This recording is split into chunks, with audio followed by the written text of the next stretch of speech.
Bị đưa vào cô nhi viện chưa được 2 ngày, tôi nhìn thấy một cặp anh em sinh đôi xinh đẹp bị người ta bắt nạt. Lòng chính nghĩa nhất thời bùng lên, tôi lao vào quần nhau kịch liệt với đám trẻ chuyên đi ức hiếp người khác. Kể từ đó, tôi cùng anh em nhà họ Thẩm nương tựa vào nhau, sống trong cô nhi viện suốt 7 năm. Cho đến một ngày, một đám vệ sĩ mặc đồ đen vây kín cả cô nhi viện. Lúc ấy tôi mới biết thì ra Thẩm Cảnh và Thẩm Thần là hai cậu chủ nhỏ của một gia tộc hào môn. Tôi vui mừng đến phát điên, bởi vì ba chúng tôi từng hứa với nhau rằng dù đi đâu cũng phải ở bên nhau. Nhưng còn chưa kịp mở miệng, Thẩm Cảnh đã lên tiếng trước.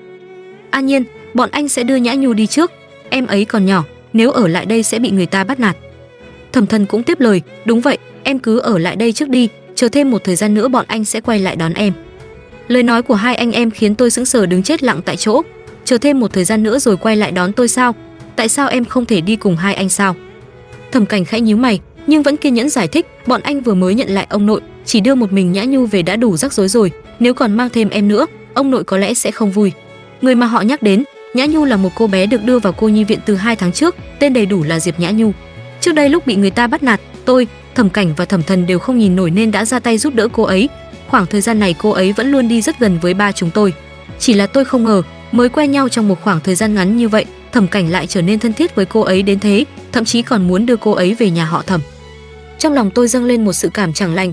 Tôi căng thẳng nhìn Thẩm Cảnh, dè dặt nói, nhưng chẳng phải trước đây chúng ta đã từng nói, dù đi đâu cũng phải ở bên nhau sao?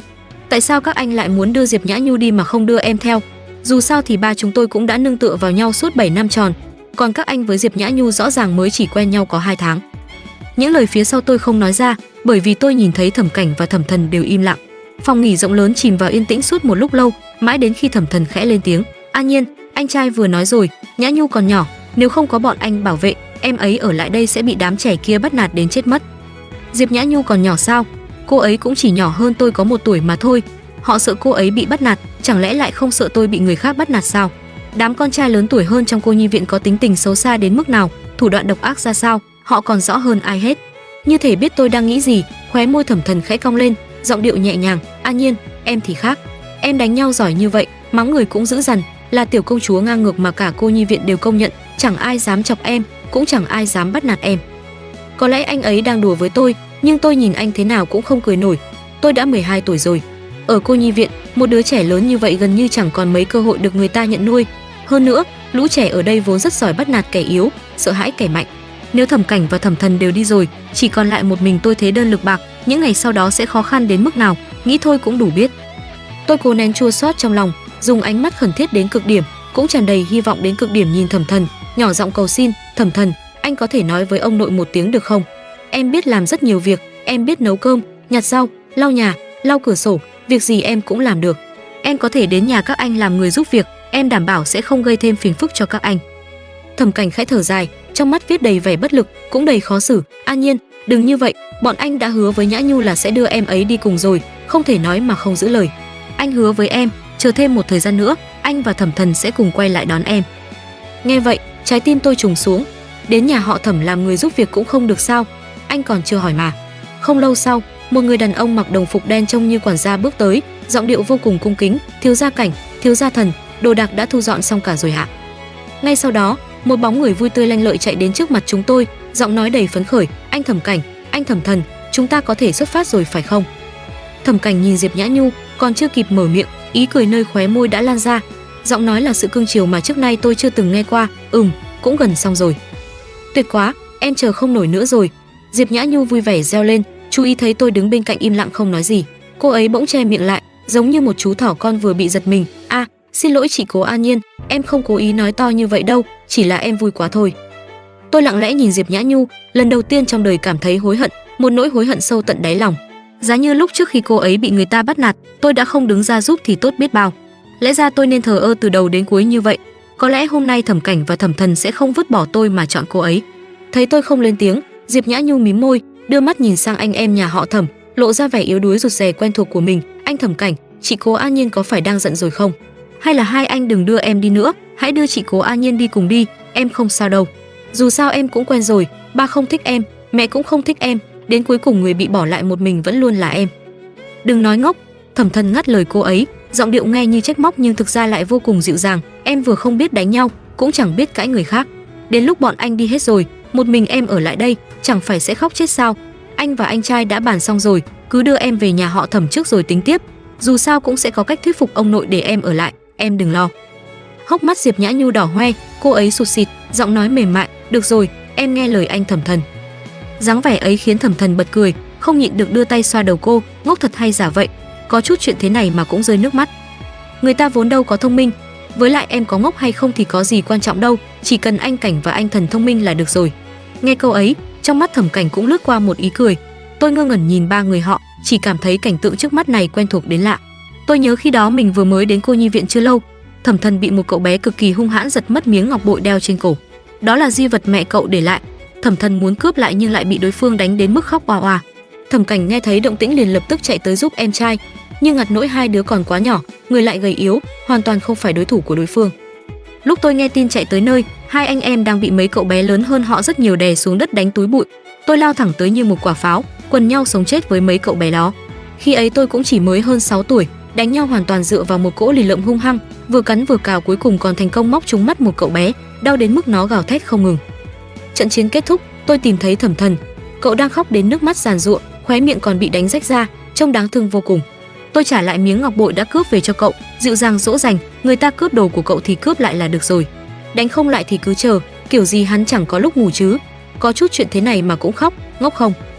Thẩm Thần đáng thương lau nước mắt, vừa sụt sịt vừa nói, tớ vốn đâu có thông minh, với lại tớ ngốc hay không có gì quan trọng đâu, chỉ cần An Nhiên thông minh là được rồi. Kể từ đó, hai anh em họ lúc nào cũng lẽo đẽo theo sau tôi, lăng xăng, dính người như miếng cao da chó, có muốn hất cũng không hất ra nổi.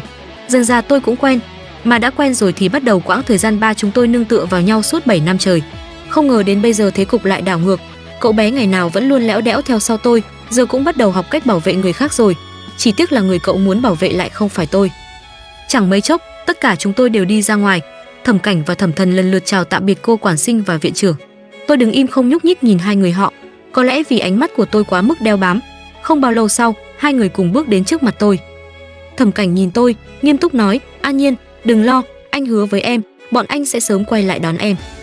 Thẩm Thần cũng đưa tay véo nhẹ má tôi, dịu dàng dỗ dành, đúng vậy, An Nhiên, bọn anh sao có thể nỡ để em một mình ở lại đây được. Yên tâm đi, chỉ cần ông nội gật đầu, anh và anh trai sẽ lập tức quay lại đón em. Tâm trạng tối tăm xám xịt đến cực điểm của tôi cuối cùng cũng thấy dễ chịu hơn đôi chút chỉ vì hai câu nói ấy. Đúng vậy, Thẩm Cảnh và Thẩm Thần sẽ không thật sự mặc kệ tôi. Chúng tôi từng nói với nhau rằng sẽ mãi mãi ở bên nhau. Sở dĩ họ đưa Diệp Nhã Nhu đi trước là vì cô ấy thật sự quá yếu đuối, không thể tự bảo vệ mình trong cái cô nhi viện cá lớn nuốt cá bé này. Còn tôi thì khác, tôi biết đánh nhau, biết mắng người, biết ăn vạ, biết móc mắt người khác, không ai dám bắt nạt tôi. Tôi tự an ủi mình như vậy, cuối cùng cũng thấy dễ chịu hơn một chút. Vì thế tôi cố kéo khóe môi lên, nặn ra một nụ cười còn khó coi hơn cả khóc. Giống như hồi còn nhỏ, tôi đưa tay ra lần lượt ngoắc tay với Thẩm Cảnh và Thẩm Thần rồi đóng dấu. Được, em sẽ ở đây chờ hai anh, nhất định phải nhanh đến đón em đấy. Tôi bắt đầu ngày qua ngày đếm thời gian, mỗi ngày đều lén dùng phấn viết từng nét chữ chính giường, thêm một vạch, hy vọng trong lòng lại nhiều thêm một chút. Ngày qua ngày trôi đi, bên phía nhà họ Thẩm không hề truyền tới bất kỳ tin tức nào. Trong cô nhi viện bắt đầu có người cười nhạo. Tụi bay coi, con bé đó không phải thật sự ngu đến mức vẫn đang mơ hai vị thiếu gia nhà họ Thẩm sẽ quay lại đón nó chứ? Nằm mơ ban ngày à? Nếu thật sự định đưa nó đi thì còn cần chờ tới tận bây giờ sao? Không ngờ cô nhi viện của chúng ta lại còn có thể có tới hai cậu chủ hào môn, đúng là tính sai rồi. Biết thế tao đã ôm đùi Thẩm Cảnh với Thẩm Thần sớm hơn, có cho mày ôm được thì sao? Chậc chậc, cái người kia chẳng phải cuối cùng vẫn bị đá rồi à? Người ta mới đúng là thanh mai trúc mã chính hiệu, ba đứa thân nhau như mặc chung một cái quần đó. Đúng vậy, vẫn là con nhỏ Diệp Nhã Nhu kia có bản lĩnh, mới tới 2 tháng mà đã thu phục được cả hai anh em nhà họ Thẩm rồi. Lần này có người hối hận chết đi được ấy chứ. Đối mặt với những lời châm chọc lạnh lùng ấy, từ đầu đến cuối tôi đều mặc kệ như không nghe thấy, bởi vì tôi tin rằng Thẩm Cảnh và Thẩm Thần tuyệt đối sẽ không bỏ mặc tôi, họ chỉ là cần thời gian để thuyết phục ông nội mà thôi.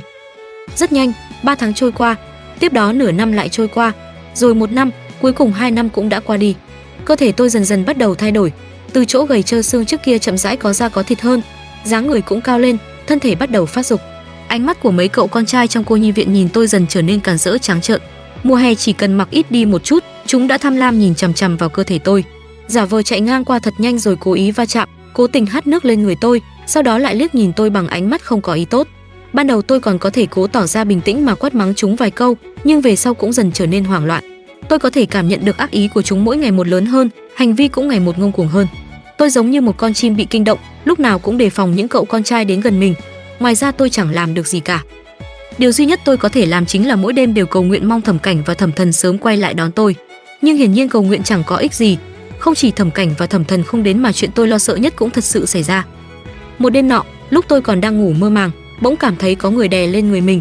Tôi giật mình mở choàng mắt ra, phát hiện một thân hình cao lớn đang nằm đè trên người tôi, ra tay sàm sỡ. Tôi sợ đến toàn thân run lên, vừa định hét lên thì miệng đã bị kẻ đó bịt chặt, ngột ngạt đến gần như không thở nổi. Ngay lúc đối phương định làm ra chuyện tồi tệ hơn, nỗi sợ hãi ngập đầu ập tới khiến tôi không còn kịp nghĩ gì nữa, liều mạng cắn mạnh vào tay hắn. Tiếng gào thét như heo bị chọc tiết vang khắp căn phòng. Kẻ đó lập tức hất tôi ra, hoảng loạn bỏ chạy. Tôi nhờ vậy mà thoát được một kiếp, cuống quýt bật đèn lên, lúc ấy mới phát hiện bạn cùng phòng từ lâu đã không còn ở đây. Tôi co rúm trên giường run lẩy bẩy, nước mắt men theo gò má rơi xuống. Tôi khóc suốt cả một đêm, cuối cùng đưa ra một quyết định đi tìm Thẩm Cảnh và Thẩm Thần, giống như năm đó họ đã từng đến tìm tôi vậy. Khi tôi 7 tuổi từng được một cặp vợ chồng nhận nuôi. Hai người họ vốn là kiểu vợ chồng không muốn có con, nhưng đến khi lớn tuổi rồi lại đột nhiên muốn nhận nuôi một đứa trẻ. Khi đó dù có chút không nỡ rời xa Thẩm Cảnh và Thẩm Thần, nhưng viện trưởng nói gia cảnh của họ rất tốt, lại rất thích tôi, hy vọng tôi có thể làm con gái của họ. Tôi gần như không do dự mà đồng ý, bởi vì tôi cũng muốn giống như những đứa trẻ bình thường, có ba mẹ của riêng mình, có một gia đình của riêng mình. Ngày tôi rời khỏi cô nhi viện, Thẩm Cảnh rất buồn, cứ nắm chặt tay tôi không buông. Thẩm Thần thì càng khóc đến không thành tiếng. Tôi để lại toàn bộ số tiền tiêu vặt đã tích góp rất lâu cho họ rồi mắt đỏ hoe tạm biệt. Sau khi đến gia đình mới, cha mẹ nuôi đối xử với tôi rất tốt, ăn mặc sinh hoạt, thứ gì cũng cho tôi những thứ tốt nhất. Tôi có phòng riêng, có phòng tắm riêng, còn có vô số váy công chúa, vô số bút màu dùng không hết. Mẹ nuôi còn mua cho tôi một cây đàn piano lớn, đăng ký cho tôi học piano. Mỗi buổi sáng tôi mặc quần áo sạch sẽ xinh đẹp, đeo chiếc cặp gọn gàng như mới, ngồi xe của ba nuôi đến trường, không còn dáng vẻ nhếch nhác đáng thương như khi còn ở cô nhi viện nữa. Đó là khoảng thời gian hạnh phúc và tốt đẹp nhất trong cuộc đời tôi. Nhưng chẳng bao lâu sau, Thẩm Cảnh đã dẫn Thẩm Thần xuất hiện trước cửa nhà tôi. Cả hai đều bị đánh đến bầm dập. Thẩm Thần thậm chí còn bị đánh rụng một chiếc răng cửa. Hóa ra sau khi tôi rời đi, những đứa trẻ trong cô nhi viện lại bắt đầu bắt nạt họ. Thực ra có một cô bé tuổi tác xấp xỉ tôi, ban đầu cặp vợ chồng kia định nhận nuôi cô bé đó, nhưng sau khi gặp tôi thì đổi ý chọn tôi. Cô bé ấy hận tôi đến chết, liền cấu kết với những đứa trẻ khác, càng bắt nạt Thẩm Cảnh và Thẩm Thần dữ dội hơn. Thẩm Thần khóc rất thương tâm, cứ một mực đòi đi tìm tôi. Vì vậy, Thẩm Cảnh đã đi xin cô quản xin địa chỉ của tôi, dùng số tiền tôi để lại, chuyển mấy chuyến xe buýt mới đến được đây. Nhìn hai anh em bị đánh đến mức mặt mũi sưng húp, tôi đau lòng không chịu nổi, liền đưa họ về nhà. Mẹ nuôi chu đáo nấu cho họ một bữa ăn ngon, còn mua thuốc cho họ. Kể từ hôm đó, Thẩm Cảnh và Thẩm Thần thỉnh thoảng lại đến tìm tôi. Ban đầu mỗi lần họ đến, mẹ đều chuẩn bị đồ ăn ngon cho họ, nhưng về sau số lần đến quá nhiều, mẹ bắt đầu khéo léo nhắc tôi nên giữ khoảng cách với phía cô nhi viện.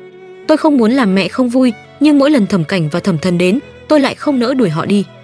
Có một ngày, ba nuôi mang về một tin tốt, một người bạn của ông muốn nhận nuôi một cậu bé. Ba nuôi đưa ảnh của Thẩm Cảnh và Thẩm Thần cho người đó xem. Đối phương đồng ý nhận một trong hai, nhưng đề nghị này đã bị Thẩm Cảnh từ chối.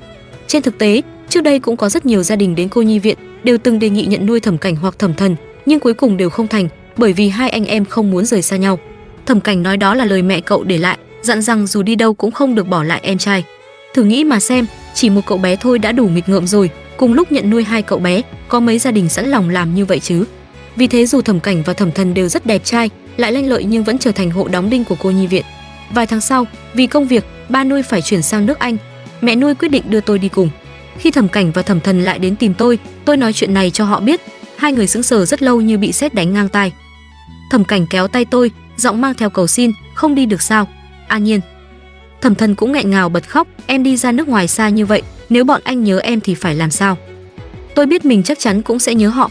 Trong lòng tuy không nỡ nhưng vẫn cố nén đau buồn mà nói lời tạm biệt. Nhưng ngay trước ngày chúng tôi lên đường, nửa đêm Thẩm Thần đột nhiên chạy đến tìm tôi, hoảng loạn nói Thẩm Cảnh từ tầng 2 ngã xuống, bị chấn thương đầu, đang hôn mê trong bệnh viện. Tôi giật mình, vội vàng theo cậu đến bệnh viện. Quả nhiên thấy Thẩm Cảnh nằm trên giường bệnh, trán quấn băng, hôn mê bất tỉnh. Nhưng phía ba mẹ nuôi đã đặt xong vé máy bay, ngày hôm sau phải đi. Mẹ nuôi hỏi tôi lần cuối là đi cùng họ ra nước ngoài hay ở lại. An Nhiên, đừng đi có được không? Nếu em đi rồi mà anh trai cũng chết, anh chắc chắn không sống nổi. Nhìn Thẩm Thần đứng bên cạnh không ngừng cầu xin tôi ở lại, khoảnh khắc đó cuối cùng tôi vẫn mềm lòng chọn ở lại. Lưu luyến không rời mà tạm biệt ba mẹ nuôi, may mà Thẩm Cảnh cuối cùng cũng vượt qua được lần tai nạn đó. Còn tôi thì quay lại cô nhi viện. Khoảng thời gian ấy, trong lòng tôi rất buồn vì quá nhớ ba mẹ nuôi. Họ thật sự đối xử với tôi rất tốt. Bỏ lỡ những người như vậy, sau này tôi sẽ không bao giờ gặp được ai tốt với mình như thế nữa. Thẩm Cảnh và Thẩm Thần đều rất áy náy. Hai người gần như mỗi ngày đều ở bên cạnh tôi, an ủi tôi. Phải rất lâu sau tôi mới dần bước ra được. Cũng chính vào lúc đó, chúng tôi đã hứa với nhau sau này dù đi đâu ba người cũng phải mãi mãi ở bên nhau. Tôi cầu xin cô quản sinh suốt mấy ngày, cuối cùng cũng hỏi được địa chỉ nhà họ Thẩm. Một buổi sáng thứ bảy, tôi chuyển qua mấy chuyến xe đường dài và xe buýt, ngồi gần 4 tiếng rồi men theo đường núi đi thêm 1 tiếng nữa, cuối cùng cũng đến được một căn biệt thự nằm lưng chừng núi. Đó là một căn nhà vô cùng đẹp, giống như lâu đài trên tivi, diện tích có lẽ lớn bằng mấy trăm cái cô nhi viện của chúng tôi cộng lại. Tôi chưa từng nghĩ ông nội của Thẩm Cảnh và Thẩm Thần lại giàu đến như vậy. Một căn nhà lớn như thế này, chắc chắn cũng cần người giúp việc. Tôi có thể không cần tiền lương, làm việc miễn phí cho họ, chỉ cần lo ăn ở cho tôi tiếp tục đi học là được. Thẩm Cảnh và Thẩm Thần chắc chắn sẽ giúp tôi thuyết phục ông nội của họ để tôi ở lại đúng không? Dù sao thì Diệp Nhã Nhu cũng đã ở lại rồi. Tôi không có số điện thoại của Thẩm Cảnh, đứng chờ ngoài cổng sắt suốt 1 tiếng, cuối cùng cũng thấy một chiếc xe đen chạy ra. Nhưng tôi không dám tiến lên, chỉ từ xa nhìn thấy logo ngôi sao 3 cánh trên xe, trong lòng liền sinh ra sợ hãi. Tôi biết chiếc xe đó rất đắt, tôi sợ người ngồi phía sau là ông nội của Thẩm Cảnh, nếu ấn tượng đầu tiên không tốt thì coi như xong. Tôi lại ngồi xổm ở góc tường một lúc, trời dần tối, một cô lao công mặc đồng phục đẩy thùng rác từ trong biệt thự đi ra, đặt bên đường. Lúc quay lại, bà nhìn thấy tôi, mặt đầy kinh ngạc, sao ở đây lại có một đứa bé gái? Con bé, cháu đang làm gì ở đây? Tôi vội vàng đứng dậy, nhất thời có chút căng thẳng, cháu bị lạc đường. Lạc đường? Bà càng ngạc nhiên hơn, cháu không phải người ở đây sao? Tôi lắc đầu. Vậy sao lại một mình chạy đến đây? Xung quanh đây không có xe buýt đâu, muốn đi phải đi rất xa. Cháu ăn cơm chưa? Bà lại hỏi. Tôi tiếp tục lắc đầu. Có lẽ thấy tôi đáng thương, bà tặc lưỡi thở dài, hay là vào trong với cô đi. Cô lấy cho cháu chút đồ ăn no trước đã. Không ngờ dễ dàng như vậy, tôi đã bước vào bên trong căn biệt thự này. Cô ấy dẫn tôi vào bếp làm cho tôi một phần cơm bò, mùi thơm nức mũi, ngon hơn đồ ăn ở cô nhi viện rất nhiều. Tôi ăn ngấu nghiến, ngoài cửa sổ lóe lên ánh đèn xe, dường như lại có xe chạy vào sân. Cô ấy nhìn ra ngoài một cái rồi nói, chắc là thiếu gia Cảnh về rồi. Cháu ngồi đây ăn từ từ, cô ra xem một chút. Thiếu gia Cảnh? Bà nói là Thẩm Cảnh sao? Tôi có chút kích động, vội gật đầu, dạ vâng ạ. Tôi nhanh chóng ăn hết cơm trong đĩa, lau miệng, thấy cô ấy vẫn chưa quay lại, nhất thời không nhịn được, tôi lén đi xuyên qua bếp, bước ra phòng khách. Vừa đến hành lang, tôi đã nghe thấy một giọng nói quen thuộc mềm mại. Anh Thẩm Thần, nốt vừa rồi em đánh có bị sai không? Tôi lén thò đầu nhìn ra, quả nhiên nhìn thấy Diệp Nhã Nhu, cô ấy ăn mặc rất đẹp, người cũng trắng hơn rất nhiều, hoàn toàn không còn dáng vẻ đen gầy như khi ở cô nhi viện. Rời ánh mắt đi, giây tiếp theo, tôi nhìn thấy Thẩm Cảnh và Thẩm Thần, tim tôi đập loạn xạ. Trời ơi, hai người họ cao lên nhiều quá, ngũ quan cũng đã trưởng thành, mày đậm mũi cao, ánh mắt sâu thẳm, gương mặt đậm nét. Cũng phải thôi, từ nhỏ Thẩm Cảnh và Thẩm Thần đã rất đẹp. Tôi đưa tay ôm lấy ngực, nếu bây giờ tôi cứ thế bước ra, Thẩm Cảnh và Thẩm Thần có bị giật mình không? Không cần nghĩ cũng biết, chắc chắn sẽ. Ngay lúc tôi còn đang do dự không biết có nên bước ra hay không, lại nghe thấy giọng Diệp Nhã Nhu đầy hứng khởi. Anh Thẩm Cảnh, sắp đến kỳ nghỉ rồi, năm nay chúng ta lại đi Thụy Sĩ trượt tuyết được không? Được. Giọng Thẩm Thần cũng vang lên, anh, hay là sau kỳ nghỉ chúng ta đến cô nhi viện đón An Nhiên về? Sắc mặt Diệp Nhã Nhu khựng lại, giọng có chút không vui, nhanh vậy đã đón chị cố An Nhiên về rồi sao? Nhưng nếu đón chị ấy về, hai anh chắc chắn sẽ không còn thời gian để ý đến em nữa. Thẩm Thần rõ ràng đang dỗ cô, không còn sớm nữa đâu. Bọn anh đã để An Nhiên một mình ở cô nhi viện suốt 2 năm rồi. Thực ra từ 2 năm trước ông nội đã đồng ý cho bọn anh đón em ấy rồi. Phòng khách chợt im lặng trong chốc lát. Anh Thẩm Cảnh, có thể đón chị cố An Nhiên muộn một chút được không? Thẩm Cảnh khẽ nhíu mày, hiển nhiên cũng tán thành ý của Thẩm Thần, đã lâu như vậy rồi, nếu còn chậm nữa, anh sợ An Nhiên sẽ giận. Diệp Nhã Nhu bĩu môi, mang theo chút ghen tị, chị cố An Nhiên từ 6 tuổi đã ở bên cạnh hai anh, ở bên nhau tận 7 năm, em ghen chết mất. Anh Thẩm Cảnh, anh Thẩm Thần, hai anh ở bên em trước 7 năm, đến lúc đó chúng ta 3 người cùng đi đón chị cố An Nhiên được không? Thẩm Thần lắc đầu từ chối, kiên nhẫn nói, đừng làm loạn nữa, Nhã Nhu, thêm 7 năm nữa bọn anh cũng tốt nghiệp đại học rồi, lâu như vậy không đón An Nhiên, em ấy chắc tức chết mất. Chị cố An Nhiên sẽ không giận đâu, lần nào chị ấy giận, chẳng phải hai anh dỗ vài câu là xong. Nghe vậy, Thẩm Thần dường như nhớ ra điều gì, không kìm được mà bật cười, cũng đúng, mỗi lần An Nhiên giận, nói vài câu là dỗ được. Vậy nên đó, anh Thẩm Thần, chúng ta đón chị ấy muộn một chút được không? Nhưng 7 năm thì lâu quá. Ánh mắt Diệp Nhã Nhu xoay chuyển, vậy thì chờ thêm 3 năm nữa, đến khi em lên cấp 3 rồi hãy đón chị ấy, được không? Anh Thẩm Thần, em xin anh mà. Đến lúc chị cố An Nhiên đến rồi, không cần nghĩ cũng biết hai anh sẽ quay quanh chị ấy, hoàn toàn quên mất em, như vậy em đáng thương lắm. Một lúc lâu sau, Thẩm Thần bất đắc dĩ thở dài, quay sang hỏi ý kiến Thẩm Cảnh, anh thấy sao? Đợi đến khi Nhã Nhu lên cấp 3 rồi mới đón An Nhiên, dù sao cũng chỉ thêm 3 năm thôi, hy vọng đến lúc đó An Nhiên sẽ không quá giận. Anh Thẩm Cảnh, em xin anh đó. Thẩm Cảnh dường như bị dáng vẻ đáng thương của cô làm cho mềm lòng, đưa tay xoa đầu cô, nghiêm túc nói trước, chỉ thêm 3 năm thôi, không thể lâu hơn nữa, nếu kéo dài nữa, An Nhiên sẽ giận. Em biết mà, anh Thẩm Cảnh là tốt nhất, yêu anh. Bên tai tôi vang lên một tiếng ù. Tôi chỉ cảm thấy tay lạnh, chân lạnh, trái tim càng lạnh hơn, cả người như bị ném vào trong nước đá, lạnh đến run rẩy. Đến khi hoàn hồn lại, tôi mới phát hiện mình đã bước ra khỏi biệt thự nhà họ Thẩm. Rõ ràng chỉ còn vài bước nữa thôi, tôi đã có thể gặp lại Thẩm Cảnh và Thẩm Thần. Có lẽ là nụ cười trên mặt Diệp Nhã Nhu quá chói mắt, có lẽ là dáng vẻ hai anh em nhà họ Thẩm chiều theo cô ấy đến mức xa lạ. Khoảnh khắc cuối cùng, tôi lùi bước. Hóa ra từ 2 năm trước, ông nội nhà họ Thẩm đã đồng ý cho họ đón tôi về. Hóa ra người nắm giữ số phận của tôi lại là Diệp Nhã Nhu, thật trào phúng, thật nực cười. Ha, Diệp Nhã Nhu, cô ta là cái gì chứ? Còn Thẩm Cảnh và Thẩm Thần lại ngu xuẩn đến mức nào, lại vô tình vô nghĩa đến mức nào? Cơn phẫn nộ trong lồng ngực tôi như cỏ dại điên cuồng sinh sôi, thiêu rụi toàn bộ lý trí. Tôi biết, chỉ cần quay đầu trở lại biệt thự, có lẽ tôi sẽ có thể ở lại nơi đó. Nhưng cho dù quay lại thì sao? Có lẽ tôi sẽ không nhịn được mà phát điên lao tới chất vấn Thẩm Cảnh và Thẩm Thần xem đầu óc họ có vấn đề gì. Chỉ vì một câu nói của Diệp Nhã Nhu mà bỏ mặc tôi ở cô nhi viện suốt 2 năm trời.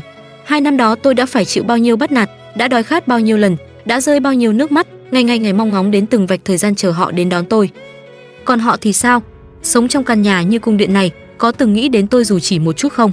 Không, họ có nghĩ đến, chỉ là một câu nói nhẹ bẫng của Diệp Nhã Nhu đã đủ để họ quên tôi. Diệp Nhã Nhu, khoảnh khắc vừa rồi tôi suýt nữa đã lao vào, bất chấp tất cả mà đánh nhau với cô ta. Tôi muốn túm tóc cô ta, muốn cào nát khuôn mặt cô ta, rồi hỏi cô ta là cái gì mà dám đối xử với tôi như vậy.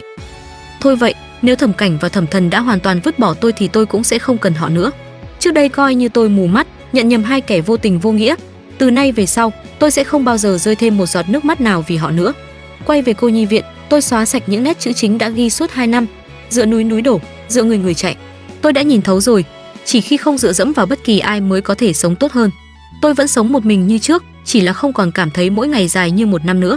Đối diện với những lời châm chọc mỉa mai của người khác, tôi cũng đáp trả lại từng câu một. Nếu còn ai dám cố tình va chạm cơ thể tôi để chiếm tiện nghi, tôi sẽ thẳng tay đẩy ngã hắn xuống đất. Cuối cùng, một đêm nọ, khi tôi bị một lực mạnh bóp trước ngực đến đau mà tỉnh giấc, vừa kịp phản ứng, tôi lập tức phản công, một tay bóp chặt chỗ yếu hại của đối phương, sau đó dùng hết sức lực. Một tiếng hét thảm thiết vang lên, tôi bật đèn, nhìn rõ kẻ dám sàm sỡ mình là một thằng con trai hơn tôi 2 tuổi, cũng là một trong những đứa đầu gấu của cô nhi viện. Lúc này hắn đã không còn chút khí thế nào như trước, ngồi bệt xuống đất, mặt mũi méo mó, rõ ràng đau đến cực điểm. Tôi mở cửa, nhìn thấy đứa cùng phòng đã mở cửa cho hắn, không nói một lời, tát liên tiếp hơn chục cái, đánh đến mức nó choáng váng quay cuồng. Tên kia bị tôi ra tay đến mức không còn dám ngóc đầu.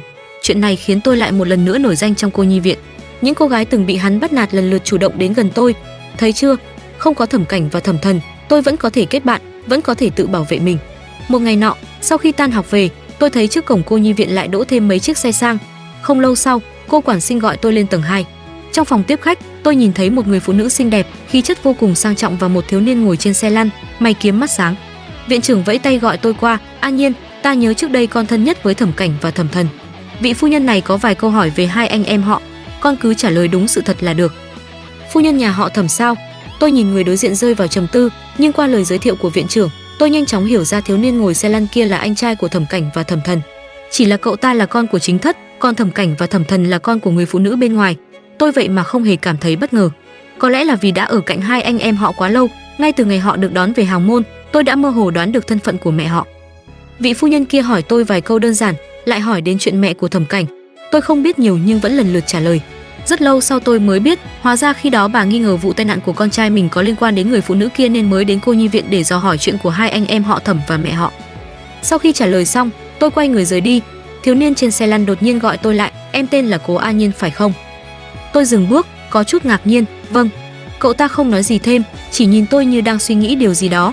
Vị phu nhân kia thấy con trai mình đột nhiên mở miệng, thần sắc có chút bất ngờ, sau đó cũng đưa mắt nhìn tôi. 8 năm sau, chiếc xe chạy trên con đường núi quanh co, nhìn những hàng thông xanh hai bên đường, tôi có chút hoảng hốt. Vài năm trước, khi tôi đi qua nơi này, những cái cây này dường như không cao đến vậy, cũng không rậm rạp như bây giờ. Không lâu sau, căn biệt thự trang viên trong ký ức dần hiện ra trước mắt, cho đến khi chú Trần xuống xe, đóng cửa lại, tôi mới giật mình hoàn hồn. Đang nghĩ gì vậy? Một giọng nói lười biếng vang lên từ hàng ghế sau.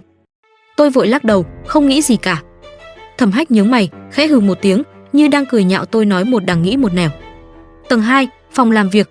Đây là lần đầu tiên tôi nhìn thấy ông nội của Thẩm Hách. Nhiều năm trước tôi từng tưởng tượng về dáng vẻ của vị lão gia tử nhà họ Thẩm này. Ông không khác mấy so với tưởng tượng của tôi, dù đã ngoài 70 nhưng không hề có vẻ già đua, lưng thẳng như tùng, ánh mắt sắc bén, tinh thần quắc thước. Chân con thế nào rồi? Ông hỏi Thẩm Hách. Đã gần khỏi rồi, ông nội. Vậy thì tốt, nghỉ ngơi thêm 2 ngày rồi đến công ty báo danh. Thẩm Hách khựng lại một chút rồi nói tiếp, con đã đồng ý với ông ngoại, trước tiên sẽ đến Tinh Diệu thực tập. Lão gia tử nghe vậy khẽ hừ lạnh, rõ ràng không hài lòng, đừng quên con là cháu của nhà nào. Ông ngoại của Thẩm Hách là người sáng lập tập đoàn Tinh Diệu, chỉ có một người con gái, cũng chính là mẹ của Thẩm Hách. Nếu không có gì ngoài ý muốn, Thẩm Hách sẽ trở thành người kế thừa tiếp theo của Tinh Diệu. Nhưng lão gia tử nhà họ Thẩm lại càng muốn trưởng tôn của mình kế thừa gia nghiệp nhà họ Thẩm chứ không phải đi làm người kế thừa cho nhà khác. Một lúc sau, tôi cùng Thẩm Hách xuống lầu. Một thân ảnh cao lớn vừa vặn bước vào phòng khách. Nhìn thấy Thẩm Hách, người kia hơi khép mi, trong mắt hiện lên rõ ràng sự lạnh nhạt và xa cách, ngay cả giọng nói cũng mang theo ý lạnh. Anh cả. Anh ta gọi Thẩm Hách. Tôi nhìn người đàn ông đối diện, dù gương mặt của hai anh em sinh đôi rất giống nhau, nhưng tôi vẫn lập tức nhận ra Thẩm Cảnh. 8 năm không gặp, anh thay đổi rất nhiều, cao hơn hẳn. Ngũ quan hoàn toàn trưởng thành, xương mày sắc nét, gương mặt đậm nét, môi mỏng, đeo một cặp kính gọng vàng, trông vừa nhã nhặn vừa thâm trầm, cả người toát ra khí chất lạnh lẽo. Có lẽ cảm nhận được ánh nhìn của tôi, ánh mắt anh khẽ lướt qua rồi lại lạnh lùng thu về. Xem ra anh không nhận ra tôi, cũng không có gì lạ. Lần cuối tôi gặp anh là 8 năm trước, nhưng lần cuối anh gặp tôi lại là 10 năm trước, từ 12 tuổi đến 22 tuổi. Một quãng thời gian dài như vậy, có mấy ai còn nhớ rõ dáng vẻ của người bạn thời nhỏ 10 năm trước. Huống hồ có lẽ tôi vốn cũng không được tính là bạn thanh mai trúc mã của anh, chỉ là một người từng quen biết trong cô nhi viện mà thôi. Nghĩ đến đây, khóe môi tôi cong lên một nụ cười tự giễu. Phòng khách đã được dọn xong ở tầng 3. Làm sao đây? Thanh mai của em hình như không nhận ra em rồi. Tâm trạng của Thẩm thiếu gia có vẻ rất tốt. Tôi hoàn toàn không tức giận, chớp mắt hỏi lại, thanh mai của tôi chẳng phải là anh sao? Thẩm Hách liếc tôi một cái, đôi mắt đào hoa sâu thẳm kia hiện lên một tia nghi ngờ, giọng nói cũng pha chút ghen, đang nói lời dễ nghe để dỗ tôi à? Đương nhiên là không. Tôi nói thật, tiếc là người ta không tin, chỉ ném cho tôi một ánh mắt kiểu ngoan một chút, đừng hòng lừa tôi rồi quay người rời đi. Buổi tối tôi định ra siêu thị mua chút đồ, chú Trần muốn đưa tôi đi, tôi từ chối, tiện thể muốn đi dạo quanh đây một chút. Không ngờ xe vừa ra khỏi bãi đỗ đã va phải một chiếc xe thể thao màu bạc đang chạy tới. Do không quen đường lại thêm tốc độ đối phương khá nhanh, một tiếng rầm trầm đục vang lên. Tôi biết là xong rồi, đúng là xui xẻo. Tôi xuống xe kiểm tra, trong xe đối diện có một nam một nữ, cả hai đều đeo kính râm, không nhìn rõ mặt. Cô gái mở cửa xuống trước, đến khi cô ta tháo kính râm ra, tôi mới nhận ra cô là ai. Diệp Nhã Nhu nhíu mày hỏi tôi trả lời ngắn gọn, tôi là trợ lý của Thẩm Hách. Anh cả về rồi. Diệp Nhã Nhu bừng tỉnh, ánh mắt không dừng lại trên người tôi lâu, chỉ nhìn qua chỗ xe va chạm, trên mặt còn mang theo chút hả hê xem kịch. Chậc chậc, đây là xe mới của anh Thẩm Thần đấy, cô cũng bất cẩn quá rồi. Tôi thừa nhận mình không quen địa hình nên có chút sơ suất, nhưng tốc độ của họ cũng quá nhanh. Diệp Nhã Nhu xách túi đi giày cao gót nhanh chóng rời đi. Không lâu sau, Thẩm Thần bước xuống xe, sắc mặt có chút khó coi, có lẽ vì xe mới bị đâm, sắc mặt tôi cũng chẳng khá hơn là bao. Có cần gọi bảo hiểm không? Tôi hỏi. Thẩm Thần ngẩng mắt, ném cho tôi một ánh nhìn lạnh nhạt, giọng nói vừa lạnh vừa ngang, cô nói xem. Câu này chẳng khác gì nói thừa, tôi đoán không ra ý anh, đành gọi điện cho Thẩm Hách, nhưng chợt nhớ ra 6 giờ anh có cuộc họp video, đang định cúp máy thì trong điện thoại vang lên giọng nói trong trẻo của Thẩm thiếu gia. Sao vậy? Thẩm Hách, tôi đâm xe rồi. Bên kia im lặng một chút, sau đó là tiếng ghế dịch chuyển. Ở đâu? Bãi đỗ xe với ai? Tôi liếc nhìn Thẩm Thần phía đối diện, em trai anh. Anh rõ ràng thở phào một hơi, không sao, tôi bảo chú Trần xuống. Tôi đang định cúp máy thì anh gọi, An Nhiên. Tôi một tiếng. Em ra ngoài à? Tôi định đi siêu thị mua chút đồ. Lái xe cẩn thận, đường núi nhiều khúc cua, anh dặn. Biết rồi. Tôi cúp máy, phát hiện Thẩm Thần đang nhìn chằm chằm vào tôi, khoảng cách giữa hai người có chút gần, có lẽ anh nghe thấy Thẩm Hách gọi tên tôi trong điện thoại. Chú Trần nhanh chóng xuống dưới, ông đưa cho tôi chìa khóa một chiếc xe khác, là một chiếc SUV. Cô tên là gì? Thẩm Thần đột nhiên hỏi. Tôi cười lạnh, anh à, cách bắt chuyện của anh lỗi thời quá rồi đấy. Nói xong, tôi không để ý đến anh nữa, lái chiếc SUV rời khỏi bãi xe. Chạy chưa được bao xa, tôi đã phát hiện chiếc xe thể thao màu bạc kia vẫn bám theo phía sau. Đến một khúc cua, nó vượt lên chặn thẳng đầu xe tôi. Thẩm Thần xuống xe, đi thẳng về phía tôi. Anh đã tháo kính râm, lộ ra gương mặt góc cạnh rõ ràng, không giống Thẩm Cảnh mang khí chất lạnh lẽo khiến người khác khó gần. Thẩm Thần tuy cũng lạnh nhạt nhưng là kiêu ngạo, kiểu lười để ý đến người khác. Tôi hạ cửa kính, lạnh nhạt nhìn anh, có chuyện gì? Thực ra tôi muốn hỏi, anh có bệnh à? Thẩm Thần nhìn chằm chằm vào tôi, không bỏ qua bất kỳ biểu cảm nào trên mặt tôi. Cô tên là gì? Anh hỏi lại. Xem ra anh đã nhận ra điều gì đó. Ngoại trừ khoảng thời gian tôi được nhận nuôi, tôi và hai anh em họ gần như ở bên nhau suốt 7 năm. Mà bây giờ chúng tôi lại xa lạ đến mức anh phải dựa vào tên mới nhận ra tôi. Thật nực cười. Tôi nhìn Thẩm Thần không trả lời. Sau một hồi im lặng giằng co, anh dường như xác nhận điều gì đó, môi khẽ mở, thử gọi, An Nhiên. Giọng Thẩm Thần như dây đàn bị khẽ chạm vào, mỗi chữ đều mang theo chút run rẩy. Đã lâu lắm rồi tôi không nghe anh gọi tôi như vậy. Lần cuối cùng là khi nào? À, nhớ ra rồi, là ngày họ đưa Diệp Nhã Nhu rời khỏi cô nhi viện. An Nhiên, đừng lo, anh hứa với em, bọn anh sẽ sớm quay lại đón em. Đúng vậy, An Nhiên, bọn anh sao có thể để em một mình ở lại đây, chỉ cần ông nội đồng ý, bọn anh sẽ lập tức quay lại đón em. Tôi liếc nhìn bầu trời chạng vạng, giọng không chút cảm xúc, sắp mưa rồi, Thẩm Thần, đừng chắn đường. Lúc này Thẩm Thần cuối cùng cũng xác nhận, kỳ lạ thay, mắt anh vậy mà bắt đầu đỏ lên, giống như rất kích động, như thể giây sau sẽ rơi nước mắt. Nhưng mà từ nhỏ anh đã rất hay khóc. An Nhiên, thật sự là em. Những năm này em đi đâu? Bọn anh tìm em rất lâu, sao em lại xuất hiện ở nhà họ Thẩm? Là Thẩm Cảnh đưa em về sao? Tìm tôi rất lâu sao? Tôi chợt thấy chủ đề này rất thú vị. Vậy à, các anh tìm tôi bao lâu? Thẩm Thần sững người nhìn tôi, có lẽ vì phản ứng của tôi quá bình thản đến mức khiến anh hoang mang. Anh chần chừ một lát mới nói, là lúc Diệp Nhã Nhu học cấp 3 các anh mới đi tìm tôi, hay là lúc các anh lên đại học? Thẩm Thần vốn không giỏi nói dối, thấy tôi nhìn chằm chằm, giọng có chút rối loạn. An Nhiên, em đang giận sao? Xin lỗi, bọn anh không cố ý. Trả lời tôi, Thẩm Thần, đừng nói dối, nếu dám nói với tôi một câu không thật, đời này đừng bao giờ xuất hiện trước mặt tôi nữa. Nói đi, các anh rốt cuộc là khi nào mới đến cô nhi viện tìm tôi? Thẩm Thần nhìn tôi đầy dè dặt, anh biết tôi đang giận, không dám nói thật, cũng không dám nói dối, giống như một phạm nhân sắp bị đưa ra xét xử, sắc mặt xám xịt lại không có cách nào. Khi Nhã Nhu thi đại học xong.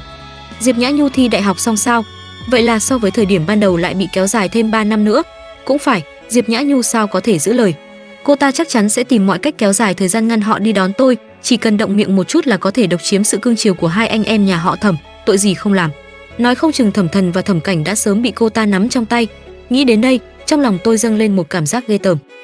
Được rồi, tôi biết rồi. Rời xe ra. Thẩm Thần bám vào cửa xe tôi, hoảng loạn giải thích, xin lỗi, An Nhiên, không phải bọn anh cố ý đi đón em muộn như vậy. Lúc Nhã Nhu học cấp 3 áp lực rất lớn, ngày nào cũng khóc, bọn anh cũng lo lắng. Ha, loại lý do vô lý như vậy họ cũng tin được. Tôi thật sự muốn bật cười. Thẩm Thần, tôi cho anh 3 giây, nếu không rời xe, tôi sẽ trực tiếp lái qua xe anh. Anh hoàn toàn sững lại, không dám nói thêm. Im lặng 2 giây, anh cúi đầu rời xe ra. Sau đó, anh cứ bám theo tôi đến tận siêu thị, không dám bắt chuyện, chỉ giữ khoảng cách 2-3 mét đi theo phía sau. Lúc thanh toán, anh theo phản xạ định trả tiền. Vừa lấy điện thoại ra, tôi liền nói, cút. Động tác của Thẩm Thần khựng lại, nhưng vẫn cố chấp trả tiền. Tôi ném đống đồ sang một bên, quay lại siêu thị, lấy lại toàn bộ đồ một lần nữa. Lần này anh không dám trả tiền nữa. Về đến nhà họ Thẩm, Thẩm Thần vẫn bám theo sau tôi từng bước. Diệp Nhã Nhu đang ngồi trên sofa lướt điện thoại, thấy chúng tôi một trước một sau lên cầu thang, vẻ mặt ngạc nhiên. Anh Thẩm Thần, vừa nãy anh đi đâu vậy? Thẩm Thần không trả lời cô ta. Lên đến tầng 3, tôi đẩy cửa phòng, cuối cùng cũng không nhịn được nữa. Anh bị bệnh à? Cứ bám theo tôi mãi là muốn làm gì? Thẩm Thần nhìn tôi, trong mắt đầy hối hận, áy náy, tự trách, còn xen lẫn một chút may mắn. Giọng nói gần như hạ thấp đến tận cùng. An Nhiên, anh biết em nhất thời chưa thể tha thứ cho anh, không sao, em muốn trừng phạt anh thế nào cũng được, anh đều chấp nhận. Anh chỉ cầu xin em đừng mặc kệ anh, được không? Anh biết mình sai rồi, em không biết đâu, những năm này anh và anh trai tìm em đến phát điên. Tôi thật sự không hiểu tại sao anh có thể nói ra những lời mâu thuẫn đến vậy. Tìm tôi đến phát điên, nhưng lại có thể yên tâm bỏ mặc tôi ở cô nhi viện suốt 8 năm. Họ bị cái gì điều khiển sao? Không đến thời điểm thì không được đi tìm tôi à? Nói thật, tôi thà tin rằng năm đó anh và Thẩm Cảnh đồng thời thích Diệp Nhã Nhu nên mới nhất quyết bỏ tôi lại mà đưa cô ta đi. Cũng không quan trọng nữa, dù là vì lý do gì tôi cũng không muốn biết. Muộn rồi, Thẩm Thần, cả đời này tôi cũng không thể tha thứ cho anh. Mắt Thẩm Thần bỗng đỏ lên như hiểu được ý trong lời tôi. Anh chống cửa, gần như cầu xin, không muộn đâu, An Nhiên, chúng ta vẫn còn rất nhiều thời gian. Em có thể dùng từng ngày sau này để trừng phạt anh, em giận bao lâu cũng được, dùng cả đời sau này để trừng phạt anh. Anh nghĩ hay thật, tôi thậm chí không muốn nói thêm với anh một câu nào. Khuya rồi, tôi muốn nghỉ ngơi, anh đi đi. Thẩm Thần cố chấp chặn cửa, giọng nghẹn lại, anh không muốn đi, An Nhiên. Lần này tôi không nói thêm nữa, dùng sức đẩy anh ra, đóng sầm cửa lại rồi khóa trái. Nhưng tâm trạng vẫn bị ảnh hưởng, tối tăm đến cực điểm. Đúng là xui xẻo, lúc nãy không nên thừa nhận, đều tại Thẩm Hách, tự nhiên gọi tên tôi làm gì. Khi tôi đang nằm trong bồn tắm nhắm mắt nghỉ ngơi, bên ngoài vang lên tiếng gõ cửa. Thật sự không muốn động đậy, tôi mặc kệ. Dù sao trong căn nhà này người có liên quan đến tôi cũng không nhiều, ngoài Thẩm Hách, nếu anh có việc tìm tôi, tự nhiên sẽ gọi điện. Tôi định nằm yên trong bồn tắm nghỉ thêm một lúc, nhưng tiếng gõ cửa càng lúc càng rõ, từng nhịp một, giống như nếu tôi không mở cửa, người đó sẽ đứng ngoài gõ đến tận cùng trời cuối đất. Không còn cách nào, tôi chỉ đành lau qua tóc, khoác áo choàng tắm rồi ra mở cửa. Ngay khi nhìn thấy người đó, sắc mặt tôi lập tức trầm xuống. Theo phản xạ định đóng cửa, nhưng đối phương đã đoán trước, đưa tay chặn khung cửa. An Nhiên, giọng Thẩm Cảnh khàn khàn, lúng túng lại bất an gọi tôi. Tôi không đáp, chỉ nhìn anh. Thẩm Thần vừa nói em quay lại, anh còn không tin, Không ngờ là thật. Những năm này em đi đâu? Bọn anh vẫn luôn tìm em. Luôn tìm tôi sao? Anh đúng là nói mà không biết ngượng. Tôi cười lạnh, tính từ lúc Diệp Nhã Nhu thi đại học xong, cùng lắm các anh cũng chỉ tìm tôi 2-3 năm, lấy đâu ra cái gọi là luôn luôn. Sắc mặt Thẩm Cảnh trắng bệch, hô hấp như nghẹn lại, anh có thể giải thích. Không cần, tôi không hề có hứng thú với lời giải thích của anh. An Nhiên, anh nhìn tôi như mất hồn, khóe mắt đỏ lên, giọng cầu xin cẩn trọng, anh biết em rất giận, em có thể nói cho anh biết rốt cuộc anh phải làm gì thì em mới chịu tha thứ không? Tha thứ cho anh sao? Tôi nhìn chằm chằm Thẩm Cảnh, gương mặt lạnh tanh, giọng nói lạnh đến mức chính tôi cũng chưa từng nghe thấy, rất đơn giản, 3 người các anh, Thẩm Thần và Diệp Nhã Nhu tự kết liễu trước mặt tôi sẽ cân nhắc tha thứ, hoặc tự sát cũng được. Thẩm Cảnh sững lại, biểu hiện trên mặt trống rỗng một lúc lâu, như thể bị chấn động đến mức mọi cảm xúc đều bị rút sạch, chỉ còn lại sự trống rỗng. Cũng đúng, quen biết bao nhiêu năm, đây là lần đầu tiên anh nghe tôi nguyền rủa anh như vậy.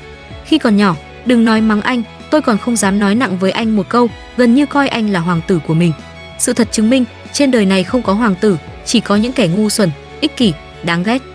Sáng hôm sau, tôi vừa mở cửa đã thấy Thẩm Thần đứng dựa ở hành lang. Sắc mặt anh tiều tụy, quầng mắt thâm, rõ ràng không ngủ ngon, cũng không biết đã đứng ở đó bao lâu. Vừa thấy tôi, anh giật mình, lập tức nở nụ cười lấy lòng. An Nhiên, em dậy rồi à? Có đói không? Anh bảo dì Trương làm mì bò mà em thích. Tôi không thèm để ý, đi thẳng xuống lầu vào phòng ăn. Thẩm Cảnh ngồi trước bàn trầm mặc, Diệp Nhã Nhu cũng ở đó.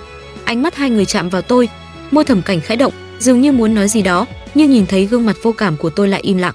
Ngược lại, Diệp Nhã Nhu đứng lên, vẻ mặt rụt rè chào, chị cố An Nhiên, lâu rồi không gặp, xem ra cô ta đã biết tôi là ai. Thẩm Hách còn chưa xuống, tôi chọn chỗ ngồi, nhưng Diệp Nhã Nhu rõ ràng không phải kiểu người biết giữ yên lặng, cả bàn đồ ăn cũng không chặn được miệng cô ta. Anh Thẩm Thần, chị cố An Nhiên có phải đang giận em không? Xin lỗi, em không cố ý làm chị ấy không vui. Tôi suýt bật cười. Những năm này, Diệp Nhã Nhu chính là dựa vào cái kiểu đáng thương này, giả vờ yếu đuối để khiến hai anh em nhà họ Thẩm hết lần này đến lần khác dung túng. Thủ đoạn đúng là quá thấp kém, nhưng vẫn có người mắc bẫy. Nếu năm đó, đêm ấy tôi không rời khỏi căn nhà này mà trực tiếp nhận lại Thẩm Cảnh và Thẩm Thần, nói thật, Diệp Nhã Nhu ở chỗ tôi sống không nổi quá 3 tập. Diệp Nhã Nhu, tôi khuyên cô đừng chọc tôi, vì nhìn thấy mặt cô là tay tôi lại ngứa, rất muốn tát cái gì đó, cô hiểu không? Sắc mặt cô ta biến đổi, không ngờ tôi lại thẳng thừng như vậy, càng thuận tiện cho cô ta diễn. Cô ta cắn môi, mắt rưng rưng như chịu oan ức lớn. Chị cố An Nhiên, sao chị lại nói em như vậy? Những năm này em với anh Thẩm Thần và anh Thẩm Cảnh vẫn luôn tìm chị mà. Ha, toàn là hồ ly nghìn năm, diễn cái gì nữa? Không phải chính cô nghĩ đủ cách cản hai người họ đi tìm tôi sao? Nói thật Diệp Nhã Nhu, tôi khá tò mò đấy. Nhà họ Thẩm nuôi cô đầy đủ như vậy mà cô phát triển cũng chẳng ra sao. Thấp lùn thế này có được 1,5 mét không? Mặt mũi cũng chẳng ra gì, sửa mũi không ít nhỉ. Tiếc là vẫn xấu, môi thì dày như xúc xích, nhìn mà mất cả khẩu vị. Không hiểu hai anh em đó ngày nào nhìn cô kiểu gì mà còn ăn được cơm. Biểu cảm Diệp Nhã Nhu cứng lại, trong mắt lóe lên tức giận. Có lẽ lời tôi chọc đúng chỗ đau, nhưng tôi nói là sự thật. Hôm qua cô ta đi giày cao gót mà vẫn thấp hơn tôi cả khúc, mà tôi cũng chỉ cao 1,72 m. Cô ta cố nhịn, như nắm tay siết chặt đã tố cáo tất cả. Anh Thẩm Thần, giọng cô ta run lên, muốn tìm chỗ dựa. An Nhiên, Thẩm Thần định giải thích, Nhã Nhu không có ý đó, em hiểu lầm rồi. Soạt, tôi hất thẳng ly sữa trước mặt vào mặt anh. Lời nói dừng giữa chừng, đụng phải gương mặt bình tĩnh của tôi. Thẩm Thần sững lại. Diệp Nhã Nhu lập tức bật dậy, cô An Nhiên, chị điên rồi à? Có gì thì nhằm vào em, sao lại làm vậy với anh Thẩm Thần? Được thôi, tôi chiều ý cô ta, bưng bát mì bò lên đi tới, không chút do dự, tôi úp thẳng lên đầu cô ta. Á, tiếng hét chói tai vang lên. Thẩm Cảnh lập tức đứng dậy, kéo tay tôi, An Nhiên, đừng quá đáng, em có giận thì trút lên anh và Thẩm Thần, chuyện này không liên quan đến Nhã Nhu.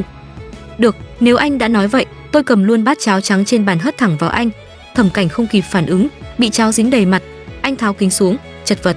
3 người không ai thoát, tôi khá hài lòng. Lúc này một dì giúp việc cầm khay từ bếp bước ra, nhìn cảnh trước mắt đứng chết chân tại chỗ. Tôi ngồi lại ghế, nhẹ giọng nói, hôm qua Thẩm Thần nói, tôi có thể dùng từng ngày sau này để trừng phạt 3 người các anh. Tôi quyết định nghe theo. Hôm nay coi như ngày đầu tiên trừng phạt 3 người các người, cảm giác thế nào? Không ai trả lời. Diệp Nhã Nhu đầu đầy mì và rau, lớp trang điểm bị phá hỏng hoàn toàn, chật vật đến cực điểm. Cô ta không còn tâm trí diễn nữa, chỉ nhìn tôi, ánh mắt như muốn ăn tươi nuốt sống. Chậc, mới một bát mì mà đã hận tôi như vậy, nếu đổi vị trí, chắc cô ta đã muốn nghiền xương tôi rồi. Thẩm Cảnh nhìn tôi, giọng bình tĩnh, An Nhiên, chỉ cần em nguôi giận, em muốn làm gì cũng được. Tôi cười khẩy, anh nghĩ đơn giản quá. Cô còn muốn gì nữa? Diệp Nhã Nhu nghiến răng. Tôi nghĩ xem, trừ khi cô tự móc mắt, Thẩm Thần tự cắt gân tay, Thẩm Cảnh tự cắt gân chân, tôi mới cân nhắc tha thứ. Dì giúp việc hít một hơi lạnh, nhìn tôi như nhìn quỷ. Nằm mơ đi. Diệp Nhã Nhu không nhịn được nữa. Thẩm Thần nhìn tôi như không nhận ra đứa từng chạy đến tìm tôi khóc lóc mỗi khi bị bắt nạt, giờ lại nghe tôi nói những lời như vậy. Chuyện gì thế này? Một giọng lạnh vang lên. Anh cả. Diệp Nhã Nhu như gặp cứu tinh, nhưng Thẩm Hách không nhìn cô ta, chỉ hỏi tôi, An Nhiên, em đang làm gì? Tôi lập tức đứng dậy, giọng ngoan ngoãn, không có gì, đang ăn sáng thôi. Anh nhìn quanh, ăn sáng sao? Tôi ho khẽ, không phải lỗi của em, họ tự làm đổ. Diệp Nhã Nhu nhìn anh rồi nhìn tôi, hoàn toàn ngơ ra. Hôm nay chúng tôi cùng đến tập đoàn Tinh Diệu nhận việc, chính thức bước vào đời làm công. Không, chỉ có tôi là làm công, Thẩm thiếu gia thì không, anh là sếp của tôi. Trên xe, Thẩm Hách lướt tin tài chính trên iPad, bỗng hỏi, xả giận rồi? Tôi nghĩ một chút không nhìn ra tay cũng ác đấy. Anh sót à? Tôi hỏi anh, tôi không hiểu, dù sao cũng là em gái anh mà. Dù chẳng thân thiết gì, khi cô ta gọi anh là anh cả, anh không thấy thương à?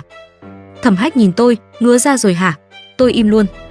May mà ngày đầu đi làm không quá bận, tôi học luật ở Anh, được đưa thẳng vào bộ phận pháp chế của Tinh Diệu, không khó thích nghi. Công việc mới, đồng nghiệp mới, đi làm thì đi xe với Thẩm Hách, về nhà lại có thể tiếp tục chỉnh ba người kia, nghĩ thôi đã thấy hứng. Không ngờ tan làm về nhà họ Thẩm lại không thấy Diệp Nhã Nhu đâu. Quản gia nói cô ta mang vali đi nói ở trường vài ngày. Chậc, chạy nhanh thật, tôi hơi thất vọng. Sau bữa tối, Thẩm Thần ra vườn tìm tôi không muốn để ý, có chuyện gì? Anh do dự, những năm này em sống có tốt không? Muốn ôn chuyện. Tôi không có hứng. Thẩm Cảnh đâu? Diệp Nhã Nhu đâu anh? Anh trai ở công ty, Nhã Nhu ở trường. Anh tìm tôi làm gì? Đến nhận phạt à? Thẩm Thần nhìn tôi, anh nói rồi, chỉ cần em nguôi giận, em muốn anh làm gì cũng được. Chỉ có một mình anh, phạt cũng chẳng thú vị. Vậy anh quỳ lại 100 cái đi rồi lui, bản cung mệt rồi. Thẩm Thần im lặng. Tôi cười, mới ngày đầu mà đã không muốn rồi sao? An Nhiên, em rất hận anh sao? Tôi lắc đầu, không phải hận riêng anh còn chưa kịp nhẹ nhõm. Tôi nói tiếp, tôi hận cả ba người. Anh đứng sững, tôi nói tiếp, muốn tôi tha thứ, trừ khi thời gian quay lại 10 năm trước hoặc 16 năm trước, chỉ có như vậy tôi mới có thể tha thứ. Tôi đứng dậy mới phát hiện Thẩm Hách đang đứng ở hành lang, xong điện thoại rồi à? À, anh xuống từ lúc nào? Lúc em bảo cậu ta dập đầu 100 cái. Cô An Nhiên, anh hiếm khi gọi tên đầy đủ của tôi. Sao? Người ta nói yêu càng sâu thì hận càng đậm, em cũng vậy à? Tôi mất một lúc mới hiểu, Thẩm Hách, anh ghen à? Anh không trả lời, kéo tôi lên lầu. Cửa vừa đóng, cằm tôi bị nâng lên, hơi thở bị chiếm lấy. Mùi tuyết tùng mát lạnh tràn đến. Tôi hơi chống cự, tôi vừa tắm xong. Anh cũng vậy, giọng trầm thấp vang bên tai.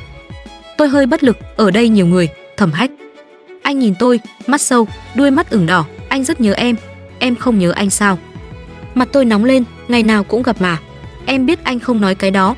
Chưa kịp trả lời, anh đã bế tôi lên giường. Nụ hôn rơi xuống từng chút một, chậm rãi kiên nhẫn. Tôi dần mất kiểm soát, lật người chủ động hơn, nhưng anh lại dừng. Gì vậy? Anh cười, thói quen này em nên sửa. Anh trước kia chân không tiện, không có nghĩa là bây giờ cũng vậy. Trời đất quay cuồng, anh đè tôi xuống, sau này để anh. Ý thức tôi dần mờ đi. Tôi được Thẩm phu nhân nhận nuôi khi 14 tuổi, cũng chính là ngày hôm sau khi bà đến cô nhi viện để hỏi thăm về Thẩm Cảnh, Thẩm Thần và mẹ của họ. Lúc đó, chân của Thẩm Hách đang được điều trị ở Anh. Sau khi hoàn tất thủ tục nhận nuôi, Thẩm phu nhân đưa tôi sang Anh. Sau vụ tai nạn, cuộc đời của thiên tri kiêu tử như Thẩm Hách hoàn toàn bị bóng tối bao phủ, mỗi ngày đều sống trong trạng thái chán nản và suy sụp. Còn cuộc đời của tôi lại vì sự xuất hiện của mẹ anh mà trở nên sáng sủa rực rỡ. Từ một đứa trẻ mồ côi bình thường trong cô nhi viện bay nửa vòng trái đất đến một đất nước xa lạ, ở biệt thự riêng, học trường quý tộc, trong nhà có người giúp việc, ra ngoài có tài xế, cuộc sống thay đổi hoàn toàn. Còn việc tôi cần làm chỉ là mỗi ngày đi học cùng Thẩm Hách, tan học cùng anh, cuối tuần không để Thẩm thiếu gia quá cô đơn. Ban đầu tôi dĩ nhiên cố hết sức để lấy lòng Thẩm Hách, nhưng suốt một thời gian dài anh không mấy để ý đến tôi. Ở độ tuổi tràn đầy nhiệt huyết, người khác chạy nhảy khắp nơi, còn anh lại bị giam trên xe lăn mỗi ngày, tâm trạng Thẩm thiếu gia đương nhiên không thể tốt. Đến khi tốt nghiệp cấp 3, để tiện chăm sóc anh, tôi và anh thi vào cùng một trường đại học. Thẩm phu nhân mua một căn nhà gần trường, còn thuê người chăm sóc cho anh. Không lâu sau khi nhập học, người chăm sóc riêng của Thẩm Hách có việc phải nghỉ mấy ngày. Tôi tạm thời thay thế, cùng anh tập phục hồi, lo sinh hoạt hàng ngày. Một lần khi giúp anh thay quần áo, tôi không cẩn thận chạm vào chỗ nhạy cảm. Khi nhận ra, cả hai đều sững lại. Tôi thề, tôi không cố ý. Sau sự cố đó, giữa chúng tôi dường như có thứ gì đó âm thầm thay đổi, có lẽ gọi là mập mờ. Thẩm phu nhân rất nhạy bén nhận ra sự thay đổi của con trai, có lần đã hỏi tôi vốn luôn thành thật với bà nên đã nói hết chuyện hôm đó. Bà nhìn tôi một lúc rồi hỏi, An Nhiên, con thấy Thẩm Hách thế nào? Có chê cậu ấy không? Có thấy việc ngồi xe lăn là đáng ghét không? Tôi nào dám chê Thẩm Hách, tôi lắc đầu như chống bỏi. Thấy vậy, bà cười, if hai đứa có cảm tình với nhau, ta không phản đối yêu đương, chỉ cần không ảnh hưởng việc học, chú ý một chút là được. Nếu hai đứa ở bên nhau, ta hy vọng con có thể giúp Thẩm Hách mở lòng hơn, hợp tác điều trị, chăm chỉ phục hồi. Tôi hiểu hết ý bà. Không lâu sau, tôi bắt đầu yêu Thẩm Hách. Nụ hôn đầu tiên, cả hai đều kích động cả đêm. Lần đầu tôi chạm vào anh, mặt anh đỏ bừng. Lần đầu đi du lịch cùng nhau, chúng tôi là mối tình đầu của nhau, cũng là lần đầu của nhau. Sau khi yêu, nhờ sự động viên của tôi, trạng thái của Thẩm Hách tốt lên rõ rệt, không còn u uất, anh bắt đầu nghiêm túc phục hồi, đôi chân cũng dần tốt lên. Ngoài việc chu cấp sinh hoạt, học phí và nhà ở, mỗi năm Thẩm phu nhân còn trả thêm cho tôi 500.000 bảng Anh. Đó là tiền lương cho việc tôi yêu Thẩm Hách. Điều kiện như vậy ai từ chối được. Dĩ nhiên tôi biết thân phận mình, không thể kết hôn với anh, cũng chưa từng nghĩ dùng con cái để tiến thân. Thẩm thiếu gia đẹp trai, giàu có, hào phóng. Từ khi yêu nhau, anh tặng tôi không ít đồ xa xỉ, tôi đều giữ lại. Nếu chia tay, bán đi cũng được một khoản lớn. Nếu sau này anh cần liên hôn, chỉ cần Thẩm phu nhân nói một câu, tôi sẽ lập tức rời đi. Vì lời ai tôi có thể không nghe, nhưng lời Thẩm phu nhân thì tôi không dám không nghe. Từ phòng Thẩm Hách đi ra đã là nửa đêm. Tôi nhẹ nhàng lên lầu, vừa mở cửa, một bóng người từ phía sau xuất hiện. Thẩm Cảnh, em và Thẩm Hách là quan hệ gì? Tôi cảm thấy đầu óc anh có vấn đề, liên quan gì đến anh? Anh không nói, ánh mắt lạnh lẽo, cho đến khi nhìn xuống trước ngực tôi, đồng tử co lại. Tôi cũng nhìn xuống, dấu vết đỏ dày đặc. Em không phải trợ lý của anh ta sao? Tại sao giờ này còn ở phòng anh ta? Giọng anh lạnh như dao. Tôi không muốn nhiều lời, trợ lý có thể lên giường, lý do này đủ chưa? Anh sững lại, anh ta sẽ không cưới em. An Nhiên, em đừng tự hạ thấp mình. Nghe buồn cười và tôi thật sự bật cười. Thẩm Cảnh, anh nghĩ lại thân phận mẹ mình trước khi nói câu đó đi. Ít nhất tôi và Thẩm Hách đều độc thân, tôi không phá hoại gia đình người khác, anh lấy tư cách gì phán xét tôi? Căn phòng im lặng, sắc mặt Thẩm Cảnh cực kỳ khó coi. Một lúc sau anh nói, An Nhiên, em thay đổi rồi, cắt đứt với Thẩm Hách đi, hai người sẽ không có kết quả. Tôi cười nhạt, anh là ai mà tôi phải nghe? Chúng ta phải nói chuyện như vậy sao? Thẩm Cảnh, giữa chúng ta không còn chúng ta, chỉ còn tôi và anh. Anh đứng đó, sắc mặt trắng bệch. Tôi mở cửa đi ra, nhưng ngoài cửa còn một người.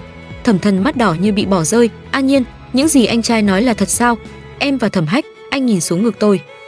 Tôi nổi giận, nửa đêm không ngủ, đứng trước cửa phòng tôi làm gì? Tôi ngủ với ai liên quan gì đến các anh? Cút. Họ không động. Tôi đá Thẩm Cảnh ra ngoài, đóng sầm cửa. Sáng hôm sau tôi xuống lầu, nghe Diệp Nhã Nhu đang làm nũng. Anh Thẩm Cảnh, tuần sau sinh nhật em tổ chức tiệc hóa trang nhé. Ừ, cảm ơn anh. Nhớ chuẩn bị quà nhé. Anh Thẩm Thần, năm nay quà đừng nhàm chán nữa nha. Tôi bước vào, Thẩm Thần lập tức kéo ghế. An Nhiên. Tôi ngồi chỗ khác. Diệp Nhã Nhu cười gượng, chị cố An Nhiên, cuối tuần là sinh nhật em, chị có tham gia không? Tôi cười khẩy, muốn đuổi tôi à? Không, em chỉ muốn mời chị. Cô ta tiếp, nếu chị không có váy, có thể mặc đồ cũ của em. Tôi cười lạnh, tôi chưa đến mức phải mặc đồ cũ của cô. Em chỉ nghĩ. Thẩm Thần chen vào, anh dẫn em đi mua. Anh là gì mà đòi đi với tôi? Anh đưa thẻ không cần giữ tiền đó mà mua quan tài cho 3 người. Không khí lập tiếp đông cứng. Tối thứ Bảy, biệt thự sáng rực. Diệp Nhã Nhu mặc váy đen, đeo mặt nạ như một con bướm đen. Chị cố An Nhiên. Cô ta kéo tay tôi, đây là chị quen ở cô nhi viện. Mọi người nhìn tôi, váy đẹp quá, do anh Thẩm Thần mua à? Thẩm Hách mua. Cô ta cười, sau đó đưa rượu, em xin lỗi, giọng không chút chân thành. 3 người các người vô dụng thật, tốt nhất đi chết đi. Cô ta cúi đầu, chị trách em sao? Cô nghĩ sao? Em tự phạt 3 ly, tự tin quá nhỉ? Cô ta uống, chúng ta hòa giải nhé. Được. Cô ta đưa tôi lên phòng, gọi điện xong nhìn tôi, không ai đến đón cô, còn mặt dày ở đây sao? Cô vốn là đồ cô nhi, lần trước họ bỏ cô, lần này cũng vậy. Tôi cười, cô nghĩ tôi sẽ uống rượu cô đưa sao? Cô ta sững lại, tôi rút kim tiêm, cô ta ngã xuống. Có tiếng gõ cửa, tôi mở, một người đàn ông bẩn thỉu bước vào. Nhìn cô ta, tôi không cần nói gì thêm. Sau đó, bữa tiệc hỗn loạn, Diệp Nhã Nhu bị phát hiện trong tình huống nhục nhã. Mọi người kinh hãi, cô ta nhập viện. Hôm sau, Thẩm Cảnh tìm tôi, là em làm sao? Tôi bật ghi âm, sau đó đưa tin nhắn, nếu cô ta không hại tôi trước, sao tôi làm được? Thẩm Cảnh, nếu là anh có tha không? Anh đứng chết lặng. Một tuần sau, tôi lại gặp Diệp Nhã Nhu ở nhà họ Thẩm. Cô ta gầy đi rất nhiều, cả người trông tiều tụy, tinh thần uể oải, chỉ khi ánh mắt chạm vào tôi, biểu cảm của cô ta mới thay đổi. Ánh nhìn lập tức có tiêu điểm, bám theo tôi như bóng ma. Tôi biết bề ngoài cô ta bình tĩnh nhưng trong lòng đã hận tôi đến nghiến răng, có thể bùng nổ bất cứ lúc nào, và tôi cũng không phải chờ lâu. Ngay ngày hôm sau, cô ta đã chặn tôi ở bãi đỗ xe. Cô An Nhiên, cô đắc ý lắm phải không? Tôi nhàn nhạt, ý cô là gì? Cô tưởng dùng mấy thủ đoạn rẻ tiền là có thể cướp Thẩm Cảnh và Thẩm Thần, đuổi tôi khỏi nhà họ Thẩm sao? Cô ở bên họ 7 năm thì sao? Tôi sống cùng họ 10 năm, là người trong nhà, họ không bao giờ bỏ tôi. Tôi chỉ bị nhục một đêm, còn cô bị vứt ở cô nhi viện 10 năm, có gì mà đắc ý? Chậc, Cô ta nghĩ thoáng thật, vậy cô vội vàng đối phó tôi là sợ tôi cướp họ sao? Nói sớm đi, tôi không hứng. Hai đứa con của Tiểu Tam tôi còn trướng mắt, còn hơn loại cô nhi như cô. Cô ta gào lên, ánh mắt lạnh buốt. Cô An Nhiên, thừa nhận đi, cô hận chuyện năm đó họ bỏ cô mà chọn tôi, cô ghen với cuộc sống của tôi. 10 năm đó cô khổ thế nào không thay đổi được đâu. Cô vừa nghèo vừa khổ, đi làm đủ kiểu, học hành vất vả, rồi vào công ty anh cả làm trợ lý, quay lại đây diễn trò. Muốn họ hối hận à? Đáng tiếc 10 năm rồi, cô đã bỏ lỡ những năm đẹp nhất, giờ còn mơ mộng cái gì? Rõ ràng cô ta rất muốn thấy tôi phát điên, nhưng tiếc là tôi không chiều, tôi sống không thảm như cô nghĩ. Không phải sau khi tốt nghiệp tôi mới quen Thẩm Hách, tôi và anh ấy lớn lên cùng nhau. Sau khi các người rời đi, tôi được Thẩm phu nhân nhận nuôi. Những thứ cô nói tôi chưa từng trải qua. Cô sống sung sướng 10 năm, tôi cũng vậy. Diệp Nhã Nhu, cô đúng là chậm hơn người khác một bước. Sắc mặt cô ta biến đổi, không thể nào. Tôi mở điện thoại, ảnh du lịch, ảnh tốt nghiệp, ảnh gia đình, ảnh thời trung học, tất cả đều chứng minh cô ta chết lặng. Không thể. Tôi cười, không tin sao? Chờ đi, nếu tôi gả cho Thẩm Hách, cô sẽ phải liên hôn với ông già 80. Cô ta phát điên lao tới, chúng tôi đánh nhau, cô ta quá yếu. Tôi dễ dàng đè xuống, tát liên tiếp rồi bóp cổ. May mà năm đó cô ngăn họ đón tôi, không thì cô sống không nổi 3 tập. Cô ta gào, cô mới là đồ rác rưởi. Cô An Nhiên, sao cô không chết đi? Có tiếng động, cô ta lập tức đổi mặt, anh Thẩm Cảnh cứu em. Tôi tát thêm mấy cái rồi đứng dậy, quả nhiên là Thẩm Cảnh. Cô ta khóc lóc, cô ấy muốn ép em lấy ông già. Tôi khinh thường, anh không cản được đâu. Tôi vào thang máy, bị kéo lại. Tôi là con Tiểu Tam thì sao? Em hận tôi đến vậy không phải sao? Anh im lặng rồi hỏi, vì sao em không quay lại? Tôi lạnh lùng, anh là ai mà tôi phải quay về? Anh hoảng loạn, An Nhiên. Tôi rút tay, từ ngày anh bỏ tôi, chúng ta đã kết thúc. Sau đó quan hệ giữa tôi và Diệp Nhã Nhu càng căng thẳng. Tôi luôn cảm thấy có ánh mắt theo dõi giống một con rắn. Tôi biết cô ta đang tính toán. Tối hôm đó, tôi gõ cửa phòng Thẩm Hách. Vừa mở cửa, tôi lập tức hôn anh. Anh bất ngờ rồi vui mừng, anh thích không? Cầu còn không được. Diệp Nhã Nhu tận mắt thấy như bị dội nước lạnh. Tại sao cô ta rõ ràng đã thắng vậy mà tôi vẫn quay lại? Còn ở bên Thẩm Hách, cô ta phát điên, hận muốn tôi biến mất. Tôi nhận được ảnh cô ta gặp người khác, biết họ sắp hành động, tôi gửi cho Thẩm phu nhân. Bà đáp, nếu con còn do dự, ta hiểu. Tôi trả lời, con sẽ không để Thẩm Hách gặp nguy hiểm. Diệp Nhã Nhu ra nước ngoài 1 tuần, tắt máy. Khi quay về nhà trống, cô ta hỏi quản gia, thiếu gia Cảnh gặp tai nạn. Cô ta sững sờ, không thể, nhưng là thật. Thẩm Cảnh đang trong ICU, cô ta run rẩy gọi điện, mẹ anh đến nghe tin, có thể bị liệt. Trời sập. Không phải bảo động vào xe người kia sao? Con không biết. Tôi chờ họ xuất hiện rồi báo cảnh sát, giao cả bằng chứng. Họ quá ngu, không xóa gì cả. Thẩm Cảnh tỉnh lại nhưng bị liệt, tương lai coi như chấm hết, tất cả là do chính họ gây ra. Thẩm Thân nói Thẩm Cảnh muốn gặp tôi, ban đầu tôi không định đi. An Nhiên, anh trai anh bây giờ sống không bằng chết, anh cầu xin em đi gặp anh ấy một lần được không? Cuối cùng trước lời cầu xin của Thẩm Thần, tôi vẫn đi. Hành lang bệnh viện, Thẩm Cảnh ngồi trên xe lăn. Chỉ hơn 1 tháng, từ một người trẻ tuổi phong độ nhã nhặn, anh trở nên râu ria xồm xoàm, tiêu tụy đến cực điểm. Tìm tôi có chuyện gì? Tôi đi thẳng vào vấn đề. Thẩm Cảnh nhìn tôi, ánh mắt sâu thẳm, trên mặt vừa có mê mang vừa có khó hiểu. An Nhiên, sáng hôm đó tại sao em không gọi anh lại? Tôi hiểu ý anh. Sáng hôm xảy ra chuyện, tôi hoàn toàn có thể gọi anh lại, nhưng tôi không làm. Em sớm biết mẹ anh và Diệp Nhã Nhu định hại Thẩm Hách nên mới tương kế tự kế đúng không? Nhưng em rõ ràng có thể gọi anh lại. Mẹ anh hại người khác thì có thể mặc kệ, hại đến chính mình lại trách tôi không cứu sao? Tại sao tôi phải gọi anh lại? Em đã gọi Thẩm Thần không phải sao? Đúng, hôm đó tôi đã gọi Thẩm Thần lại, cho nên anh ấy tránh được một kiếp. Tôi nhìn anh một lúc rồi chậm rãi nói, Thẩm Cảnh, 16 năm trước ngày tôi theo ba mẹ nuôi ra nước ngoài, anh cố ý làm mình bị thương đúng không? Vết thương của anh cũng không nghiêm trọng như vậy. Trong bệnh viện, anh đã tỉnh từ lâu, giả vờ hôn mê chỉ để tôi ở lại. Thẩm Cảnh nhìn tôi, trong mắt lóe lên hoảng loạn, anh cố che giấu nhưng vô ích. Rất lâu sau, anh mới hỏi, em biết từ khi nào? Từ lâu rồi. Anh cố giữ tôi lại, nhưng đến lúc rời cô nhi viện lại bỏ tôi không do dự, đó là lý do tôi không cứu anh. Thẩm Cảnh mặt trắng bệch, tôi quay người rời đi. Ngoài cửa là Thẩm Thần, anh nhìn tôi hoảng loạn, anh không biết, An Nhiên, anh thật sự không biết chuyện đó. Tôi biết, đó cũng là lý do tôi cứu anh. Năm đó họ chọn ai là quyền của họ, tôi có thể hận nhưng không thể trách, chỉ là tôi không thể tha thứ cho Thẩm Cảnh, giữ tôi lại bằng thủ đoạn rồi lại bỏ rơi tôi. Thẩm Thần nắm tay tôi, An Nhiên, thật ra năm đó tôi không muốn nghe, dù có chuyện gì các anh vẫn bỏ tôi 10 năm. Thẩm Thần nhìn bóng lưng tôi rời đi, trong lòng như bị khoét rỗng, anh biết An Nhiên đã thật sự bỏ anh. Ngày hôm đó trước khi rời cô nhi viện, anh gặp Diệp Nhã Nhu. Cô ta khóc nói bị sàm sỡ, anh động lòng, nghĩ rằng An Nhiên mạnh mẽ không ai dám bắt nạt, vậy nên chọn đưa Diệp Nhã Nhu đi trước, chỉ nghĩ là vài ngày sau sẽ quay lại. Nhưng không ngờ là 10 năm. Sau khi về nhà họ Thẩm, anh mới biết thân phận thật của Diệp Nhã Nhu, mọi thứ đều là sắp đặt. Anh hối hận khi quay lại tìm tôi đã biến mất, không ai biết tôi đi đâu, anh phát điên tìm kiếm nhưng vô ích. Cho đến ngày gặp lại tôi, anh vui mừng nhưng tôi lạnh nhạt. Anh nghĩ có thể bù đắp nhưng không thể nữa, từ ngày họ chọn bỏ tôi, mọi thứ đã kết thúc. Sau khi Diệp Nhã Nhu và mẹ bị bắt, Thẩm phu nhân tìm ra sự thật vụ tai nạn năm xưa, hung thủ chính là mẹ của họ. Cuối cùng Diệp Nhã Nhu bị phạt 7 năm, mẹ cô ta 15 năm. Sau đó Thẩm phu nhân thưởng cho tôi một khoản tiền rất lớn. Bà hỏi, con có thích Thẩm Hách không? Tôi trả lời thẳng, con có.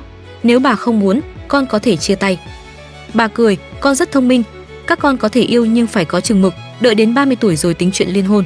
Nghĩa là tôi còn thời gian, tôi quyết định dọn ra ngoài mua một căn hộ lớn. Ngày chuyển nhà, tôi gặp Thẩm Thần và Thẩm Cảnh. An Nhiên, em đi thật sao? Ừ. Thẩm Cảnh gọi tôi, xin lỗi. Tôi nghe nhưng không đáp. Sau tai nạn, ông nội chia lại tài sản, phần lớn cho Thẩm Hách, Thẩm Thần cũng hứa không vào công ty. Tôi chuyển nhà, tự nấu một bữa ăn. Chuông cửa vang lên, Thẩm Hách đứng ngoài, chuyển nhà mà không nói sao. Tôi thở dài, thôi vậy, anh còn trẻ, dùng được thì cứ dùng thôi. Người ta vẫn thường nói, trên đời này có hai thứ không thể nhìn thẳng, một là mặt trời, hai là lòng người. 7 năm nương tựa nơi cô nhi viện, những cái ngoắt tay đóng dấu, những lời thề nguyền mãi mãi bên nhau, cuối cùng cũng chẳng thể thắng nổi một lời nói nhẹ bẫng của sự ích kỷ và thiên vị. Ngày họ chọn rời đi và bỏ lại Cố An Nhiên, họ chỉ nghĩ đó là sự trì hoãn vài ngày, vài năm. Nhưng họ đâu biết rằng, khoảnh khắc xoay lưng ấy đã đặt dấu chấm hết cho đoạn tình cảm trân quý nhất cuộc đời họ. Cái giá của sự ruồng bỏ chưa bao giờ là rẻ. Sự tàn phế của Thẩm Cảnh, sự dằn vặt suốt đời của Thẩm Thần, hay cái kết trong lao lý của Diệp Nhã Nhu, đó chẳng phải là sự trả thù cố ý, mà chính là vòng xoay nhân quả mà họ tự tay tạo nên. An Nhiên không cần dùng đến hận thù để sống tiếp. Cô rũ bỏ quá khứ, bình thản bước đi và tìm thấy bầu trời của riêng mình bên cạnh Thẩm Hách. Quá khứ đã khép lại, kẻ vô tình sẽ phải ở lại trong bóng tối của sự hối hận muộn màng, còn người xứng đáng cuối cùng sẽ có được hạnh phúc. 7 năm tình nghĩa đổi lấy 10 năm lãng quên, cái kết này liệu đã trọn vẹn cho những tổn thương của Cố An Nhiên? Hãy để lại cảm nhận của bạn ở phần bình luận bên dưới nhé. Nếu những giai điệu và câu chữ của bộ truyện đã chạm đến cảm xúc của bạn, hãy dành tặng kênh một nút like, chia sẻ và đăng ký nhấn chuông để chúng ta lại tiếp tục đồng hành cùng nhau trong những câu chuyện sâu lắng tiếp theo. Cảm ơn các bạn đã lắng nghe.